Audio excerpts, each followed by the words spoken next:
नजर डालेंगे तिजारत की दुनिया पर। पाकिस्तान स्टॉक एक्सचेंज में ट्रेडिंग का आगाज ग्रीन जोन से हुआ, जिसके बाद 100 इंडेक्स 1,83,000 पॉइंट्स की हद पर बहाल हो गया।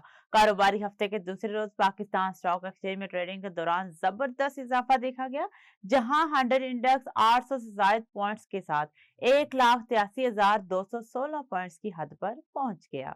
सोलर नेट मॉनिटरिंग सार्फिन के लिए नए कवानीन जारी कर दिए गए। नेपरा ने प्रोसमस रेगुलेशन 2026 जारी कर दी। नेट मॉनिटरिंग 2015 रेगुलेशन खत्म करके नया नेट बिलिंग सिस्टम नाफिज कर दिया गया। प्रोसमस अब नेट बिलिंग सिस्टम के तहत बिजली फरोख्त कर सकेंगे।